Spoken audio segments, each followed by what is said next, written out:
मेरी समोसे की होटल थी, मगर बहुत कम चलती थी।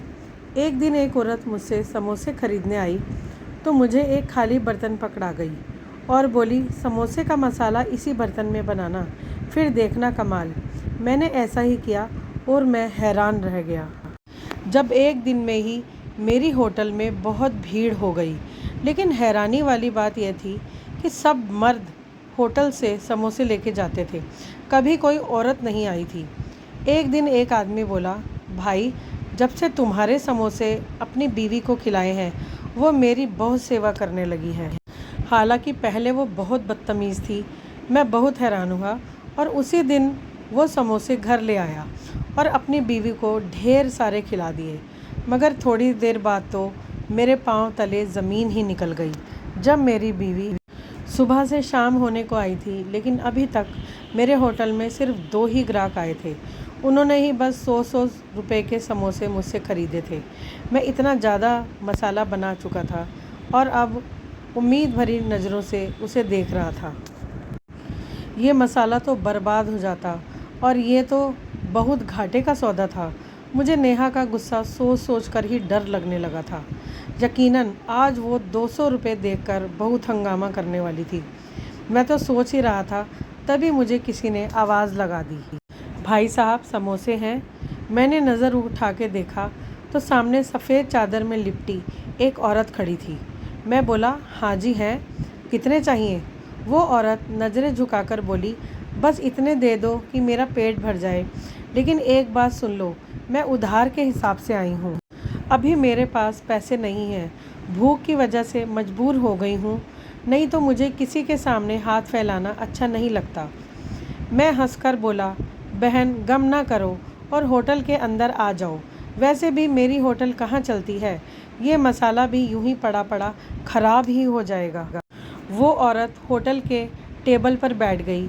मैंने समोसे, रायता और ख़ास किस्म का सैलेड बना के उसके सामने रख दिया। एहसान की खुशी से उसकी आंखों में पानी आ गया था। जब खाकर वो होटल से बाहर जाने लगी तो बोली, भाई साहब, मैं ये कर्ज ज़रूर चुकाऊंगी। मैं बोला, बहन, ये समोसे मैंने आपको एक इंसानियत के नाते खिलाए हैं और इसका जो भी भुगतान है वो भगवान ज़रूर मेरी झोली में डाल देगा। वो औरत चली गई तो मैंने बाकी बचे मसाले के भी समोसे बना लिए और सड़क पर बैठे गरीब लोगों में बांट दिए और बाकी बचे समोसे घर ले गया। वही हुआ जिसका डर था। नेहा ने 200 रुपये देखे तो मुझसे लड़ने लगी। वो बोली, साहिल, मैं तो उस दिन को कोस रही हूँ जिस दिन तुमसे शादी की थी। मेरे माता पिता ने ना जाने क्या सोचकर मेरा रिश्ता तुम्हारे हाथ में दिया था। मेरी बाकी बहनें अपने घरों में राज करती हैं और मैं यहाँ अपने नसीब को कोस रही हूँ। रोज़ रोज़ समोसों के साथ रोटी खाने से मेरी ज़बान दाल और सब्ज़ी के स्वाद भूल चुकी है। मैं शर्मिंदा सा बैठा था। मैं बोला, नेहा, दुखी मत होना, भगवान अच्छे दिन भी दिखाएगा। वो बर्तन पटक कर बोली, अच्छे दिन इस जन्म में तो नहीं मिलने वाले मुझे। मैं भूखे पेट ही अपने कमरे में जाकर लेट गया था। सुबह मरे दिल से होटल चला गया।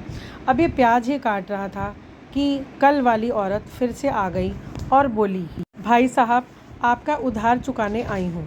मैं बोला, बहन, आप परेशान मत होइए। उसने अपने सफ़ेद चादर के नीचे से मुझे एक बड़ा सा बर्तन निकाल कर दे दिया और बोली, आज मसाला इसी में बनाना। भगवान की कृपा से देखते ही देखते तुम्हारे दिन बदल जाएंगे। अभी मैं मसाला बना ही रहा था कि 2 ग्राहक आकर खड़े हो गए और एक बोला, आज मेरी बेटी का जन्मदिन है, मुझे शाम के 6 बजे तक 2000 रुपये के समोसे चाहिए। मैं तो हक्का बक्का रह गया था। मैंने खुशी खुशी सारी बात जान ली थी। दूसरा बोला, मुझे भी 500 रुपये के समोसे चाहिए। मैंने समोसे के मसाले की तरफ देखा तो वो बहुत कम था। मैंने उनका ऑर्डर भी ले लिया और उस दिन मैंने होटल बंद करने तक 4 बार मसाला बना दिया था। वापस घर जाने तक मेरे पास एक भी समोसा नहीं बचा था। मैं बहुत खुश था। मैंने नेहा के लिए आधा किलो पनीर मसाला ले लिया। जब मैं घर पहुंचा तो उसकी खुशी का ठिकाना ही नहीं रहा था। वो बोली, साहिल, तुम्हारे पास इतने पैसे कहाँ से आ गए? मैं बोला, भगवान ने तुम्हारी प्रार्थना सुन ली। बस आज बिक्री बहुत अच्छी हुई थी, तो तुम्हारे लिए पनीर ले आया। कल तुमने फरमाइश की थी ना, वो बड़ी खुश हो गई थी। दरअसल मैंने अपने ज़िंदगी का आधा हिस्सा तन्हाई में ही गुजारा था। मैं अपने माँ बाप की अकेली संतान था। हमेशा ही बहन भाइयों की कमी बहुत महसूस होती थी। फिर 15 साल का हुआ तो माँ भी गुजर गई। मुझे यूँ लगा था जैसे मैं भरी दुनिया में अकेला ही रह गया हूँ। पिताजी तो बेचारे खुद मजदूरी करते थे और वो मजदूरी करके मेरा पेट पालते थे और फिर मेरे गमों पर मरहम लगाते थे। पिताजी काम के लिए सुबह निकलते थे और शाम को ही घर लौटते थे। वो मुझसे कुछ बातें करते और स्कूल के बारे में पूछते तो मैं कहता था, जी पिताजी मैं स्कूल जाता हूँ, मगर हकीकत में ऐसा कुछ भी नहीं था। मैंने तो माँ के गुजर जाने के बाद से स्कूल की शक्ल तक नहीं देखी थी। मैं सारा दिन आवारा गलियों में घूमता रहता था। पिताजी मिस्त्री थे। एक दिन छत से गिर गए तो रीढ़ की हड्डी पर चोट आ गई थी, इसलिए उन्होंने मिस्त्री का काम छोड़ दिया था। फिर कुछ सालों के लिए बिस्तर पर ही पड़े रहे थे। तब पिताजी को ये एहसास हो चुका था कि मैंने अपने बेटे की अच्छे से परवरिश नहीं की है। तब वो बहुत रोए थे। वो बोले, साहिल तू बता, मैं तेरी माँ को क्या जवाब दूंगा? वो पूछेगी नहीं कि मैंने तुम्हारे परवरिश में ध्यान क्यों नहीं दिया। मैं शर्मिंदा था, इसलिए मैंने पिताजी से माफ़ी मांग ली। मैं उनकी अकेली संतान था, उनका एकमात्र सहारा। उनके पास मुझे माफ़ करने के अलावा और कोई चारा भी नहीं था। खैर, पिताजी के काम पे ना जाने की वजह से घर के हालात बहुत ही ख़राब हो गए थे। तब पिताजी ने मुझे समोसे बनाकर बेचने की सलाह दी। अब वो चारपाई पर बैठकर के मसाला बना दिया करते थे और मैं बाहर गली में जाकर उसे तल दिया करता था। पिताजी 2-4 साल तक चारपाई पर पड़े रहे और फिर भगवान को प्यारे हो गए। भगवान मेरे माँ बाप को जन्नत नसीब करे, क्योंकि उन्होंने ये हुनर मेरे हाथ में दी थी। नहीं तो मैं दुनिया की ठोकरें खाते रहता। मैंने हर रोज़ इतना कमा लेता था कि उतने में मेरा खर्चा निकल जाता था। ज़िंदगी बस इसी चक्र में घूम रही थी और मेरी उम्र मानो जैसे पर लगाकर बढ़ती जा रही थी। मेरे मामा को मेरी शादी का ख्याल आया था। उन्होंने मेरे लिए रिश्ते ढूंढने शुरू कर दिए थे, लेकिन लड़की वालों की तरफ से बात ही नहीं बनती थी।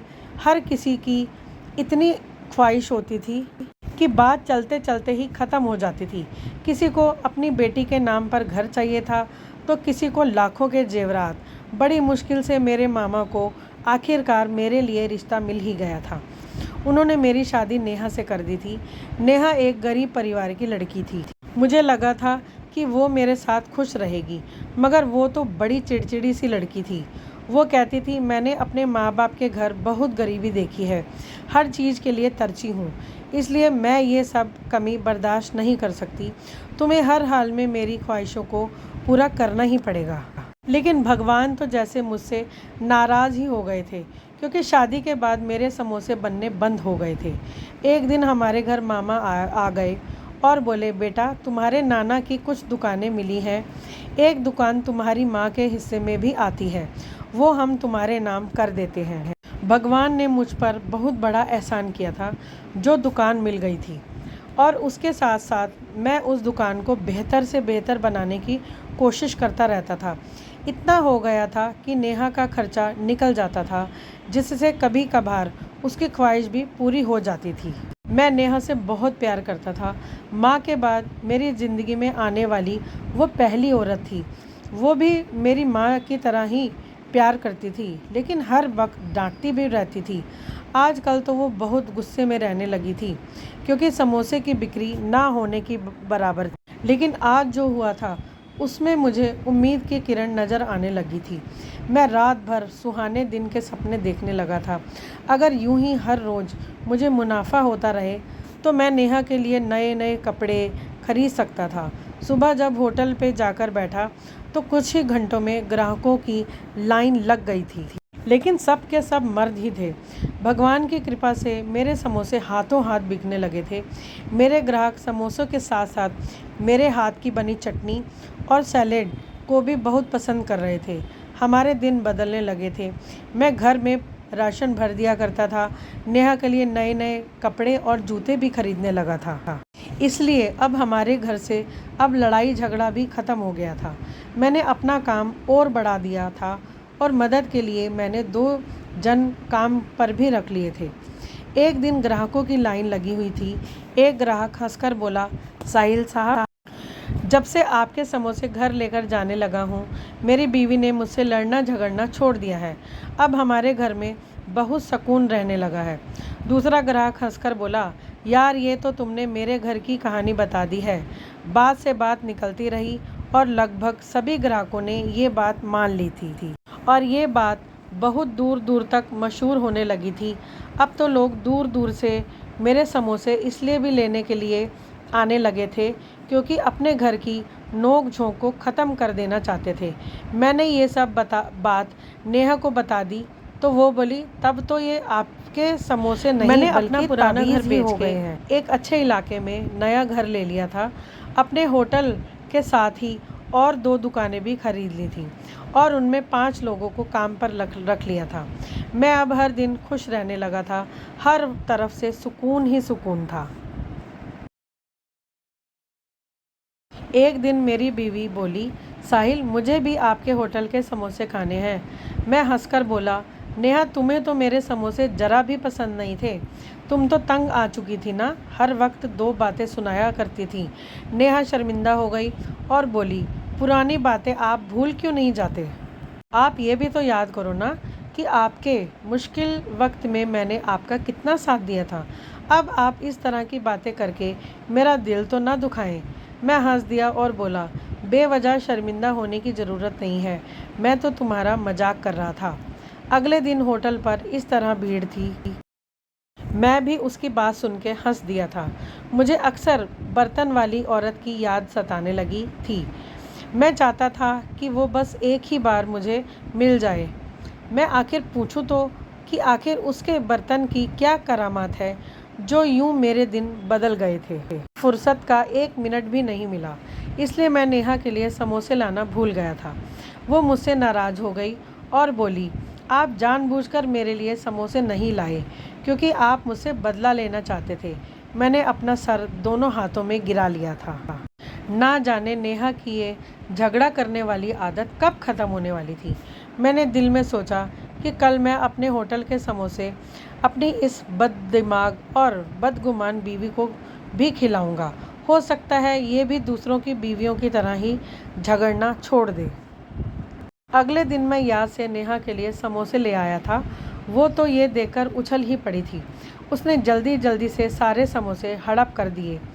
अभी 10 मिनट ही नहीं हुए थे, ये देख के मेरे पैरों तले से ज़मीन ही निकल गई थी कि नेहा ज़मीन पर लेटी दर्द से चिल्ला रही थी। उसने अपने पेट को पकड़ रखा था। वो बोली, मुझे जल्दी से अस्पताल लेकर चलो, नहीं तो मैं आज बचूंगी नहीं। मैंने जल्दी से गाड़ी निकाली जो 1 महीना पहले ही खरीदी थी और अपनी बीवी को अस्पताल लेकर गया। डॉक्टर ने चेकअप करा, मुझे अपने रूम में बुलाया। मैं गया। डॉक्टर बोला, मिस्टर साहिल, मैं जो बात आपसे करने वाला हूँ वो बात एकदम आराम से और ध्यान लगाकर सुन लीजिएगा। आपकी बीवी के पेट में कुछ महीने पहले से कुछ अल्सर बना था, शायद जिसे उन्होंने नज़रअंदाज कर दिया था। कभी कभार कोई दर्द की गोली खाई और बस उस अल्सर ने बिगड़ते बिगड़ते कैंसर का रूप धारण कर लिया है और आप जानते नहीं कि आपकी बीवी का कैंसर आखिरी स्टेज पर पहुंच चुका है। तो आप शुक्र करें कि आज उनके पेट में दर्द हुआ और आप उन्हें अस्पताल लेकर आ गए हैं, नहीं तो कभी आपको इस बात का पता ही नहीं चलता। आपकी बीवी की बीमारी की आपको खबर तक न होती और ऐसे ही वो इस दुनिया को छोड़कर चली जाती। अब आप इनकी ये दवा दे दीजिए, हो सकता है उनके तबीयत में थोड़ा सुधार आ जाए। मुझे मेरी रिपोर्ट कहती है कि इनके पास अब ज़्यादा दिन नहीं बचे हैं। एक कोशिश कीजिए कि पेशेंट को उनकी बीमारी का पता ना चल पाए, नहीं तो वो वक्त से पहले ही चल बसेंगी। मैं डॉक्टर की बात सुनकर सन्हीर हो गया था। मैं नेहा को घर ले आया और उसकी खूब सेवा करने लगा था। मैंने होटल कामगारों को सौंप दी थी और ज़्यादा से ज़्यादा वक्त अपनी बीवी के साथ बिताने लगा था। वो हैरान होती और हंसकर कहती, साहिल, हल्की सी दर्द ने आपको कितना बदल कर रख दिया है। आप अपने काम पर जाएं, सब कुछ यूं मत छोड़ दो। मैंने पूछा, नेहा पहले भी क्या तुम्हारे पेट में दर्द हुआ था? वो हल्का सा मुस्कुराई और बोली, हर वक्त ही रहता था, लेकिन मैंने कभी ध्यान नहीं दिया। पहले माँ बाप गरीब थे और आपके हालात भी अच्छे नहीं थे। गरीब बंदा तो बीमार भी सोच समझ कर ही होता है। अब हमारे हालात अच्छे हो गए हैं, आप देखिएगा मैं भी जल्दी ही ठीक हो जाऊंगी। मैंने नेहा को उसकी बीमारी के बारे में नहीं बताया था। वो सारी रात दर्द से तड़पती रहती, लेकिन उम्मीद की किरण को उसकी नज़रों के सामने से जाने नहीं दिया था। एक सुबह नेहा ने मेरे हाथ में ही दम तोड़ दिया था। मैंने रो रो कर अपना बुरा हाल कर लिया था और मजबूर हालात के साथी मेरे अच्छे वक्त में छोड़कर जा चुकी थी। मैंने दुनिया जहां से रिश्ता ख़त्म कर दिया था। मैं एकदम सा गुमसुम हो गया था। फिर मैंने अपने तन्हाई से घबरा गया। मायूसी हर तरफ फैली हुई थी। मैंने अपना दिल बहलाने के लिए अब होटल जाना शुरू किया था। मेरे कामगार मेरे दिए हुए सूचना के मुताबिक उस औरत के दिए हुए बर्तन में समोसे का मसाला बनाते थे। होटल के साथ साथ बाकी दुकानें भी तरक्की कर रही थीं। मुझे उस औरत का ख्याल आया कि ना जाने वो कहाँ से आई थी और कहाँ खो गई थी। इस बात को भी अब 1 साल का समय बीत चुका था। मैं अपने ख्यालों में गुमसुम बैठा हुआ था जब मेरे कानों में एक हल्की सी आवाज़ गूंजी थी। एक औरत बोली, साहिल साहब। मैंने नज़र उठाकर देखा तो सामने वही औरत खड़ी थी जो साल भर पहले मुझे बर्तन देकर गई थी। मैं जल्दी जल्दी अपनी जगह से उठा और बोला, मैं आपके बारे में ही सोच रहा था, आइए आइए। मैंने उनको एक अलग से टेबल पर बिठा दिया था और मैं उनकी इजाज़त लेकर उनके सामने बैठ गया और बोला, आप कौन हैं? आपने वो मुझे बर्तन दिया था, उसमें ऐसा क्या था जिसकी वजह से मेरे हालात ही बदल कर रख दिए? वो मुस्कुराकर बोली, साहिल साहब, मेरा नाम निशा है। मैं एक अच्छे विचार वाले घर में पैदा हुई थी। सारी ज़िंदगी बाप दादा के राह पर ही चलती रही और फिर मैंने अपने एक रिश्तेदार में से एक के साथ मोहब्बत की शादी कर ली। हम दोनों को 2 बेटे भी हुए।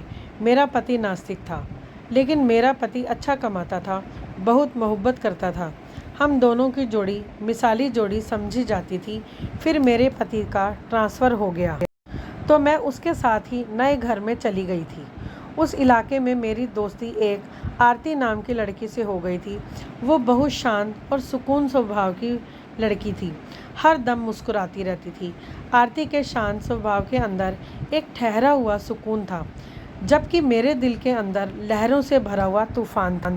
मैं उसे पूछती कि तुम इतनी सुकून से कैसे रहती हो, तो वो बोलती, देखो ना, हमारे इर्द गिर्द के लोग, ये ज़मीन, ये आसमान, हवा, पानी, वक्त, लम्हे, सब भगवान के हाथ में है।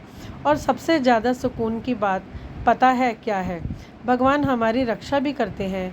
और मोहब्बत में तो अपनी एक चीज़ दूसरे की होती है ना। मैंने भी अपना सब कुछ भगवान को ही सौंप दिया है। सब भगवान की मर्जी, मुझे कुछ दे या ना दे। मैं तो हर मुश्किल घड़ी में यही कहती हूँ कि भगवान मालिक है। ये शब्द मेरे दिल में हौसला भर देते हैं। आरती के बोलने में जादू था, मेरा दिन बदल कर रख दिया। मुझे भी जब कोई परेशानी आती तो मैं कहती कि भगवान मालिक है। इन शब्दों ने मुझे भगवान के करीब कर दिया था और मैं भगवान की पूजा अर्चना में ही दंग रहने लगी थी। और मैं आस्तिक बन चुकी थी। आस्तिक बनने का रास्ता बहुत ही कठिन था। मेरे पति को जब ये बात मालूम पड़ी तो उसने मुझे कड़ी से कड़ी सज़ा दी थी। उसकी मोहब्बत ख़त्म हो चुकी थी और नफ़रत ने मुझे घेर लिया था। मेरे पति ने मुझे कई बार कहा कि भगवान की पूजा करना छोड़ दो, नहीं तो तलाक दे दूँगा। मैंने कहा, दे दो तलाक, पर भगवान को नहीं छोड़ूंगी। मेरे पति ने मुझे तलाक देकर घर से निकाल दिया। मेरे बच्चे मुझसे छीन लिए। मैं दर दर की ठोकरें खाने लगी। एक दिन आपकी दुकान पर भी आ गई थी। उस दिन मैं 3 दिन की भूखी थी। आपने मुझे समोसे दिए तो जान में जान आ गई थी। फिर मैं मंदिर में चली गई थी। वहाँ जाकर मैंने भगवान को फूल चढ़ाए और आपकी नेकी के लिए दुआ भी मांगी थी। मैं जानती थी मैंने भगवान के लिए बहुत कुछ छोड़ा है। वो मुझे खाली हाथ वापस नहीं भेजेंगे। उनके आशीर्वाद ने आपके होटल में भी बरकत डाल दी और लोगों के घर में इत्तेफाक और मोहब्बत भी डाल दी थी। मैं निशा की बातें सुनकर बहुत ही गदगद हो गया था। मेरी आंखों से आंसू बहने लगे थे। मैं बोला, निशा, हम कितने बदनसीब लोग हैं ना। हमें भगवान का साथ भरपूर मिला है, लेकिन हमें इसकी कदर नहीं है। खुद को पैसा कमाने में इतना उलझा दिया कि भगवान को ही भूल बैठे। हालांकि ये मेरे कारोबार का वादा था कि मुझे सफलता दिलाना भगवान का ही जिम्मा था।